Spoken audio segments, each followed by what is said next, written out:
اس لیے سازش کی گئی کہ ان کے ایمان کے بارے میں سوال کر لیا گیا کہ لوگ جناب ابو طالب کا ایمان سمجھانے لگے، فضائل بیان ہی نہ کیے جا سکے۔ ہاں عزیزو، کہتے ہیں کب تک فضائل پڑھے جائیں گے؟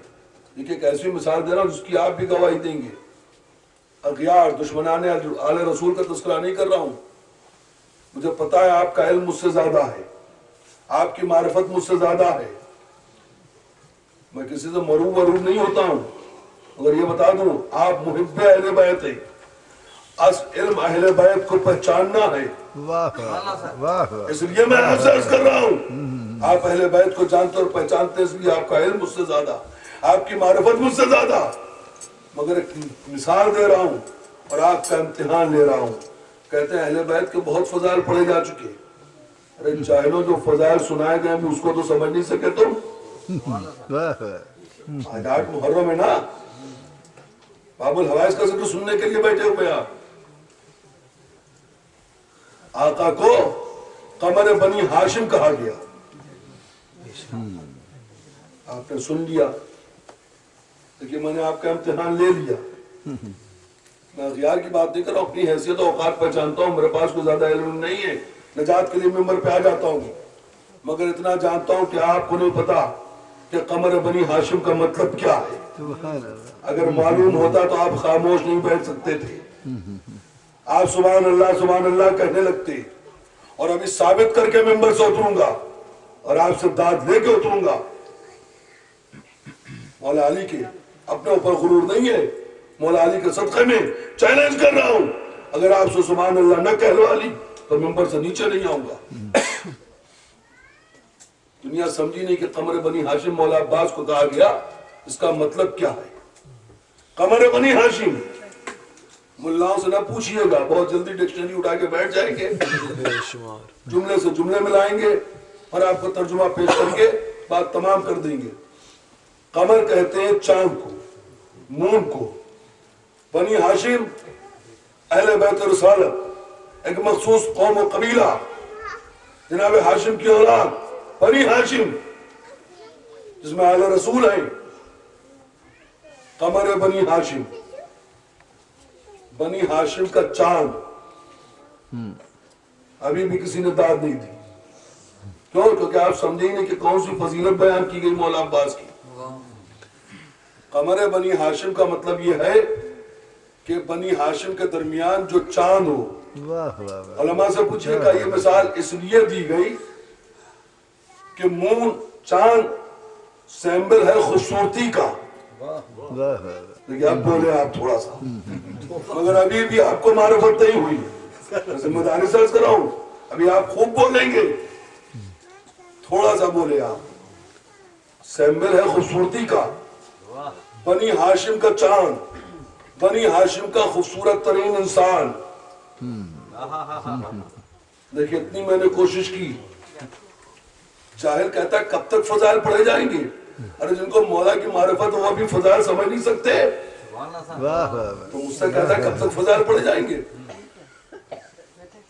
اذہان انسان محتاج امثال ہوا کرتے ہیں، مثالوں کے محتاج ہوتے ہیں انسانوں کے دماغ۔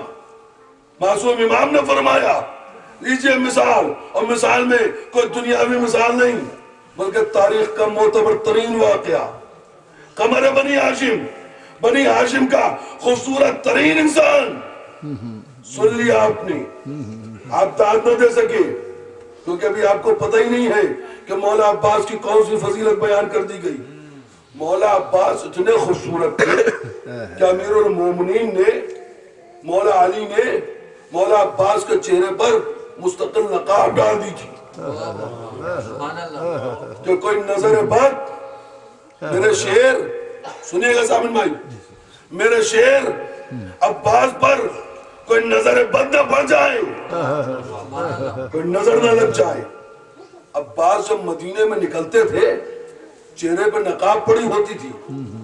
آج آپ کے کینیڈا کا سسٹم نہیں ہے، 21ویں صدی کا ترازو آپ نے ہندوستان اور پاکستان میں دیکھا ہوگا، بچوں کے لیے عرض کر رہا ہوں، ہاتھ میں لے کے میزان ترازو سودا تولا جاتا تھا، راستوں میں وہ دکاندار جو دکان میں بیٹھ کے سودے تول رہے ہوتے تھے ان کے ہاتھ وہیں پر رک جاتے تھے، نگاہ عباس کے چہرے کی طرف ہوتی تھی، خوبصورتی نہیں نظر آئی، عباس کا دیدار نہیں کیا، ہاتھ رک گئے کس حضرت میں کہ کاش دعا کرتے تھے ایک معمولی سا ہوا کا جھونکا ہے، عباس کے چہرے سے نقاب سر کے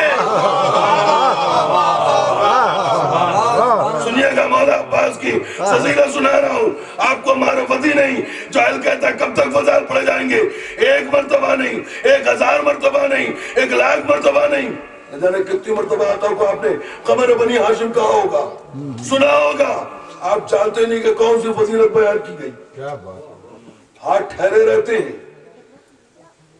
کہ کاش ایک ہوا کا معمولی سا جھونکا آئے، نقاب ہٹے، مولا عباس کا حسن دیکھے، جو سودا لینے آیا ہے وہ بھی مبہوت ہو کے دیکھ رہا ہے، مدینے کی گلیوں میں جو بوڑھے، جو جوان، جو بچے راستہ چل رہے ہوتے تھے وہ ایک مرتبہ مبہوت ہو کے ٹھہر جاتے تھے، مولا گزر رہے ہیں، سب کی نگاہ مولا عباس کی طرف، اس طرف سے تشریف لائے، مولا آگے بڑھتے جا رہے ہیں، سر گھومتے جا رہے ہیں، کس حسرت میں ابھی چہرہ نہیں دیکھا، خوبصورتی نے دیدے نہیں ٹکائے، فقط اس حسرت میں کہ ایک معمولی سا ہوا کا جھونکا چلے اور چہرے سے نقاب سر کے، عباس کا حسن کو دیکھ لے، جب میں نے سنا دیا آپ نے سن لیا، خدا کی قسم ابھی بھی نہیں سمجھ سکے، محمد کے آگے حسن یوسف اور ہے، عباس کا حسن اور ہے، کیا سن رہے ہیں آپ؟ یوسف کا حسن پیکا پڑا محمد کے آگے، یہ منزل اور ہے، ارے عباس اپنے کو قمر بنی ہاشم کہلوا رہے ہیں، یہ کوئی معمولی شرف نہیں ہے، آپ متوجہ نہیں ہے، اسی لیے کہ وہی زمانہ ہے کہ جب ابھی پورے مدینے نے محمد عربی کے بھی چہرے پر نور کو دیکھا، نہیں متوجہ ہوئے، علی مرتضیٰ کو دیکھا، حسن و حسین جیسے حسین شہزادے دیکھے، جس نے علی کا چہرہ دیکھا ہو، جس مدینے نے محمد عربی کا چہرہ دیکھا ہو، جس نے حسن و حسین کا حسن دیکھا ہو، وہ مدینہ عباس کے حسن کی تعریف کر رہا ہے، یا کسی اور کے بس کی بات نہیں تھی سوائے علی کے شعر کے، صلوات پڑھ دے فتح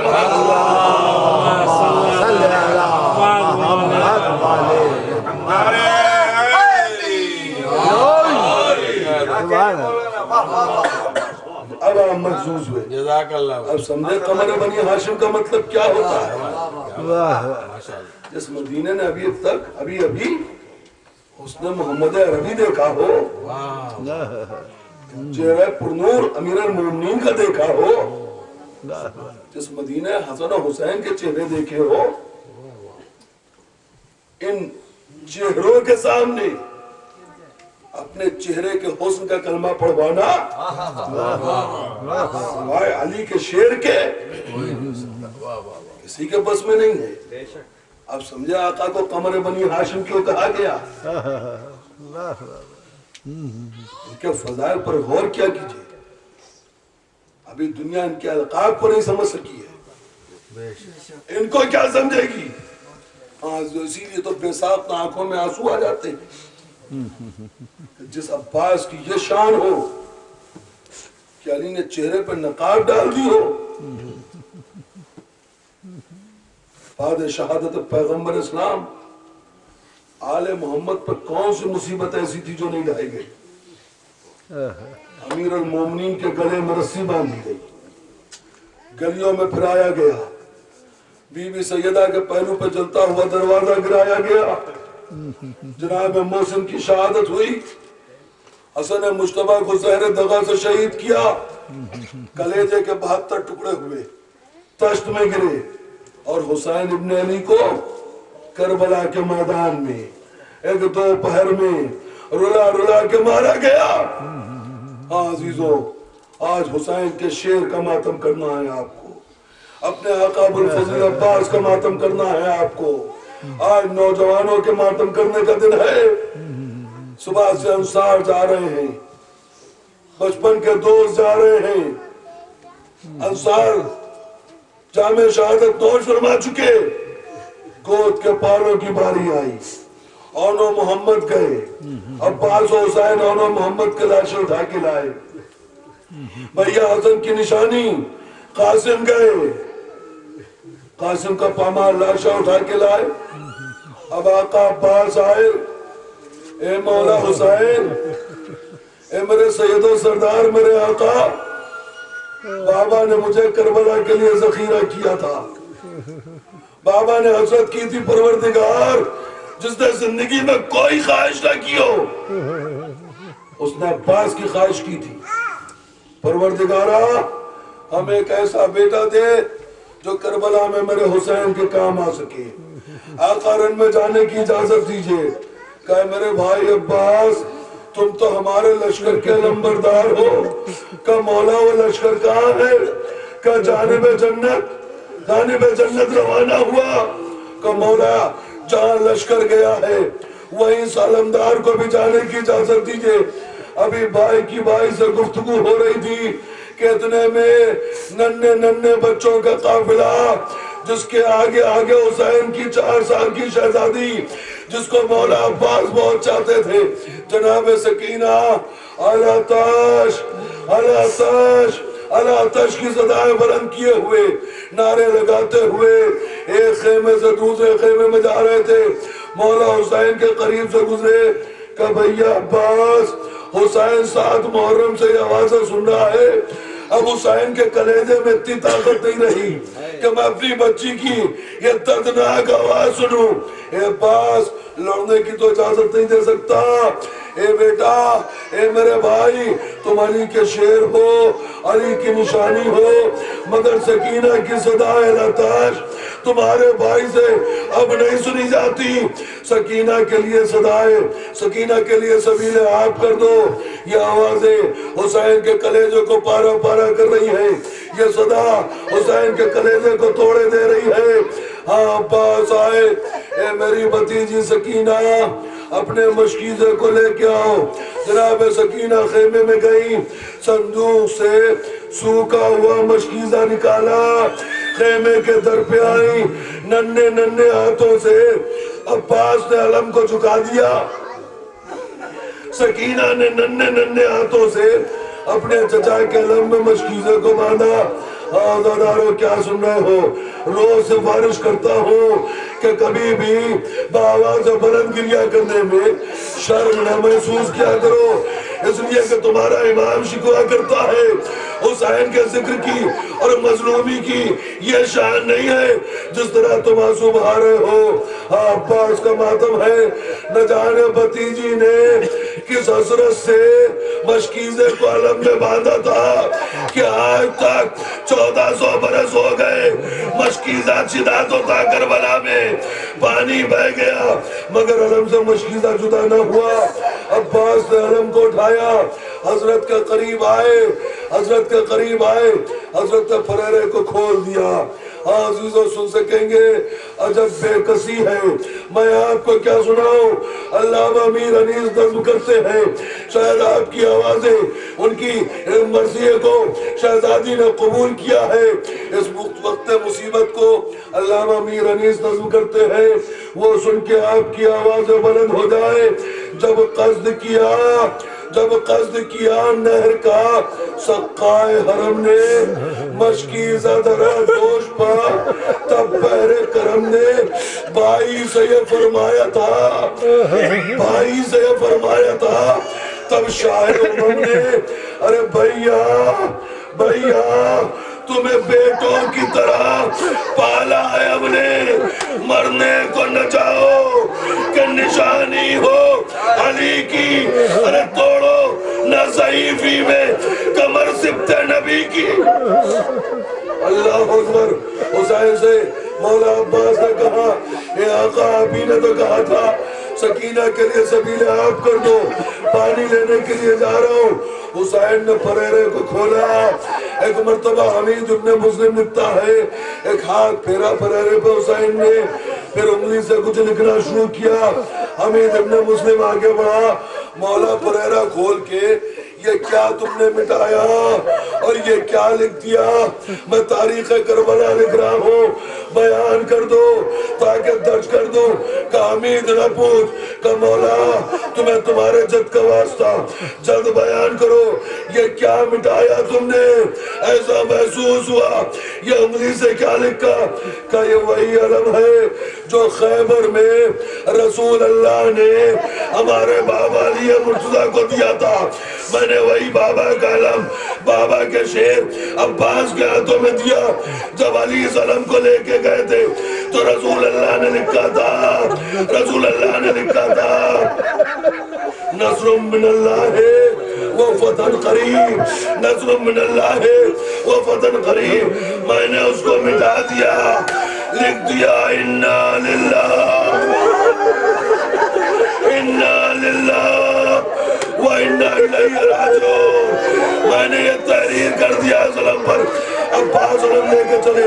حمید ابن مسلم لکھتا ہے وہ فوجیں جو مثل سیدھا پلائی ہوئی دیوار کے, سیدھا پلائی ہوئی دیوار کو سمجھتے, وہ دیوار جس میں اسٹیل کی پلیٹیں ڈالی جائیں, جس میں موٹی موٹی لوہے کی پلیٹیں ڈالی جائیں, مثل سیدھا پلائی ہوئی دیوار کے ایسے فوجیوں کو کھڑا کیا تھا جو عرب کے بڑے بہادر تھے. ان کو دریا کے قریب کھڑا کیا تھا یزید کی لعین عمر ساتھ نے. جیسے ہی عباس آگے بڑھے, ہاتھ میں تلوار نہیں ہے. عباس کی حیبت یہ ہے کہ وہ فوجیں جو مثل سیسا پلائی دیوار کے تھی, مثل کائی کی حیبت کی حیبت عباس سے مثل کائی کے پڑنے لگی. عباس نے گھوڑے کو ترائی میں اتارا. عباس کو خیال ہوا کہ رہوار بھی 3 دن کا پیاسا نہیں ہے, بلکہ جب سے کربلا میں آیا ہے پانی اتنا کم تھا کہ انصار کو نہیں ملا. حسین کے چھوٹے چھوٹے بچوں کو پانی دیا جاتا تھا. ارے 7 محرم سے تو پانی بھی تمام ہو گیا تھا. حسین کے ننھے ننھے بچے پیاسے تھے. یہ رہوار نہ جانے کب سے پیاسا ہے. علی مرتضیٰ کا سلطنہ تھا, نہ جانے کیسی مظلومی تھی آل محمد پر کہ انسان تو نہ سمجھ سکے, حیوانوں نے اس کی قدر کی. حسین نے سلطان حسین کے شیر و سبائی عالم بردار لشکر حسینی نے زلجنہ سے کہا, اے زلجنہ پانی پی لے. زلجنہ کی لگام میں ڈیلی کی, سر پانی میں ڈال دے. زلجنہ نے سر ہلا کے انکار کیا, خالی انکار نہیں کیا بلکہ اپنا سر اٹھا کے حسین کی سکینہ کا خیمہ جو تھا اس طرف جھکما دیا. زلجنہ نے بتایا, اے آقا حسین کی سکینہ پیاسی ہے, حسین کی سکینہ پیاسی ہے, یہ زلجنہ پانی کیسے پی لے؟ اللہ اکبر, کیا مظلومی تھی آل محمد کی. حاکم کا حکم یہ ہے کہ پانی بشر پیے, ارے گھوڑے پیے, سوار پیے اور شتر پیے. جو تشنہ لب جہان میں ہو, جو تشنہ لب جہان میں ہو آن کر پیے. کافر تلک پیے تو منع تم نہ کیجیو, ارے پر فاطمہ کے لال کو پانی نہ دیجیو. یہ ظالم کا حکم تھا. حسین کے شیر نے, گھوڑے نے جب انکار کیا, ایک مرتبہ مشکیزہ کو پانی سے تر کیا, مشکیزہ بھرا, علم میں باندھا, علم بلند کیا, گھوڑے کو دریا سے نکالا. عباس خیمہ کا کی طرف بڑھے. ادھر سکینہ خیمے کے در پہ بیٹھی ہوئی تھی. جیسے ہی چچا کے علم کو دیکھا, ننھے ننھے بچوں کا آواز دی, اے بچوں میں کہتی تھی نا کہ میرا چچا مجھ سے وعدہ کر کے گیا ہے پانی ضرور لائے گا. دیکھو وہ علم آ رہا ہے, میرا چچا آتا ہوگا, ابھی پانی سے سیراب کریں گے تمہیں. بچے سوکھے ہوئے کوزے لے کے در خیام پہ آ کے بیٹھ گئے. علم کچھ دور تو نظر آیا, آگے بڑھتا ہوا, پھر ایک مرتبہ علم کو جھٹکا لگا, علم جھک گیا, سکینہ کا دل بیٹھ گیا. سکینہ خاک پہ بیٹھی, نجف کا رخ کیا, اے دادا علی مرتضیٰ, اے دادا علی مرتضیٰ, میرے چچا کی خیر ہو, جزاکم ربکم. آپ کی آواز بلند ہوئی عادتداروں کبھی بھی آواز بلند گریا کرنے میں شرم نہ محسوس کیا کرو بی بی سیدہ تمہیں دعائیں دیتی ہے ایک مرتبہ پھر علم بلند ہوا آپ سمجھ گئے کیا ہوا آقا کا دائنا بازو قلم ہوا بائیں بازو میں علم کو پکڑا آقا نے کچھ دور آگے بڑھے سکینہ کی ٹوٹی ہوئی ڈھارس واپس آئی اے بچوں کہتی تھی نا کہ میرا چچا مجھے بہت چاہتا ہے مجھ سے وعدہ کیا ہے پانی لے کے ضرور آئے گا وہ دیکھو علم آ رہا ہے وہ دیکھو علم آ رہا ہے علم بلند ہو گیا ہے پھر بچوں نے ایک مرتبہ علم کو دیکھنا شروع کیا پھر جھٹکا لگا علم جھکا آپ سمجھ گئے ہوں گے آقا عباس کا بایاں بازو قلم ہوا حامد ابن مسلم لکھتا ہے علی کے شیر نے جلدی سے مثل شیر کے ایک مرتبہ لپک کے سکینہ کے مشکیزے کے تسمے کو اپنے دانتوں سے پکڑ لیا جب ہوئے بازو عباس قلم دریا پر گر کے ٹھنڈا ہوا حضرت کا علم دریا پر غلطہ زخمی ہوا سقائے حرم دریا پر ارے غرق خو ہو گیا وہ بحر کرم دریا پر مشک و دانتوں سے تامے ہوئے یوں لاتا ہے ارے دانے شیر میں جس طرح شکار آتا ہے عباس نے مشکیزے کو اپنے دہن سے دبایا تیزی سے خیمہ گاہ کی طرف لے کے بڑھ رہے ہیں عزیز و میر صاحب نے کیا قضا کیا ہے جو بے دست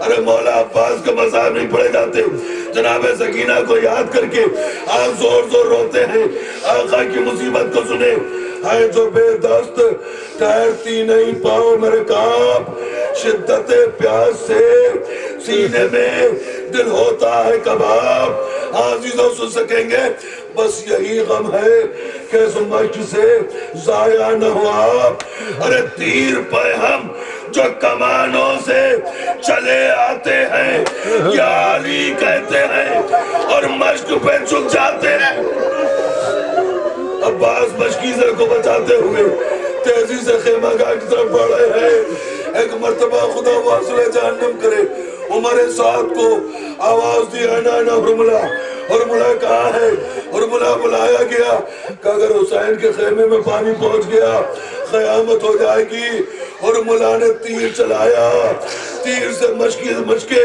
سکینہ چدا پانی بہنے لگا عباس کی آس ٹوٹ گئی گھوڑے کو دریا کی طرف موڑا آواز دی اے آقا حسین خدا حافظ غلام کے آخری سلام کو قبول کیجئے حسین تڑپ گئے اے بھیا عباس آج سے وہ آنکھیں سوئیں گی جو تمہاری زندگی میں جاگا کرتی تھی وہ آنکھیں جاگیں گی جو چین سے سویا کرتی تھی حسین نے مرثیہ پڑھا آپ نے سن لیا مطلب نہیں سمجھے ارے تمہاری موجودگی میں اشقیاء تمہاری حیبت سے جاگتے رہتے تھے زینب و ام کلثوم فروہ و رقیہ چین سے سوتی تھی اب شام غریبہ آئے گی زینب ٹوٹا ہوا نیزہ لے کے خیموں کے تلایا پھرے گی اے عباس وہ آنکھیں جاگیں گی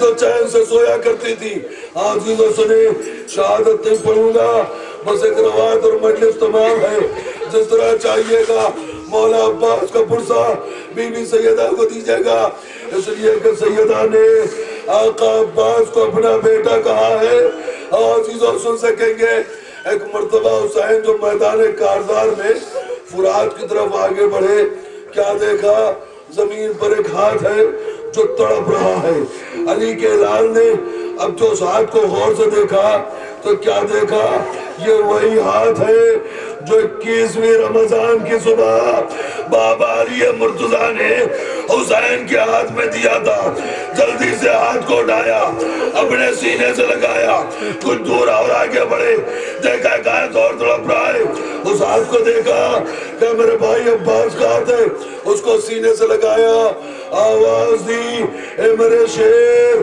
حسین کی آنکھوں کا نور جاتا رہا، کمر ٹوٹ گئی، آواز دو کہ آقا جلدی کیجئے، غلام رخصت ہونے والا ہے۔ حسین عباس کے لاشے میں پہنچے، عباس کے سر کو اٹھایا۔ ہاں عزیزو، انسانوں کے کلیجے میں زیادہ طاقت نہیں ہوتی، آپ تو اپنی طاقت کھو بیٹھتے ہیں، آپ کیش خشک ہو جاتے ہیں، مگر آپ کو نہیں پتا آل محمد کے مظاہر اس سے کہیں زیادہ ہیں۔ بی بی سیدہ فرش پہ پچاڑے کھانے لگتی ہے۔ عزیزو، فاطمہ زہرا سے ڈر لگ رہا ہے، اس لیے 2 جملے سنے اور پھر مجلس کو میں تمام کروں۔ آقا عباس کے سر کو اپنے زانوں پر رکھا حسین نے، کہ مولا 2 وصیتیں ہیں، کہ بھیا بیان کرو، کہ مولا میری لاش کو خیمے میں نہ لے کے جائیے گا۔ کچھ نام معرفت ذاکرین پڑھ دیتے ہیں کہ نعوذ باللہ مولا عباس جناب سکینہ سے شرمندہ تھے۔ ارے وہ چچا کیسے شرمندہ ہوگا جس نے اپنی بھتیجی پر اپنے دونوں بازو قربان کر دیے ہو۔ عباس کو تو حسین کا خیال تھا کہ صبح سے 70 لاشیں اٹھائے ہیں، کس طرح تنا حسین 32 برس سے شیر سے بھائی کے لاشیں کو اٹھائیں گے، اس لیے وصیت کی خیمے میں نہ لے جائیے گا، میرے علم کو لے کے جائیے گا۔ حسین نے کہا بھائی ہم نے تمہاری وصیت کو سن لیا، مگر کیا اپنے بھائی کی خواہش کو پورا نہ کرو گے؟ کہا بھیا بیان کیجئے کہ جب دنیا میں آئے تھے تو کس کے چہرے کو دیکھا تھا؟ مولا عباس سے کہا اے آقا حسین آپ کے چہرے کو دیکھا تھا۔ پھر کہا مولا یہ آپ کیوں کہہ رہے؟ میں بھی یہی کہنا چاہتا تھا کہ جب دنیا سے جانا چاہتا ہوں، یہی میری دوسری وصیت تھی، تو آپ کے چہرے کو دیکھنا چاہتا ہوں کہ بھئی عباس کو نہیں دیکھتے، میری آنکھوں میں نور نہیں کہ میں دیکھ سکوں کہ تم کو نہیں دیکھ رہے ہو۔ کہ مولا ایک آنکھ میں تیر لگا ہوا ہے، پیشانی پہ گرز ہے، ایک آنکھ خون سے بند ہے، ایک میں تیر لگا ہے۔ آزاداروں مجھے نہیں پتا تم کس طرح سنو گے۔ حسین نے عباس کے سر کو جلتی ریتی پر رکھا۔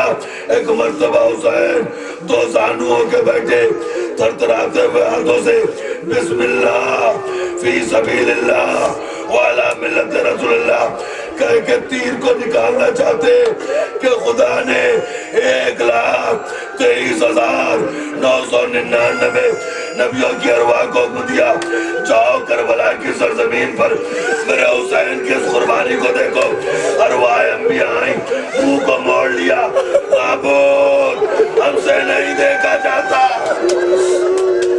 ایک بوڑھا باپ ہے، ایک بوڑھا بھائی ہے، 57 برس کے حسین، 32 برس کا شیر سے بھائی، کس طرح آنکھوں سے تیر نکالے گا؟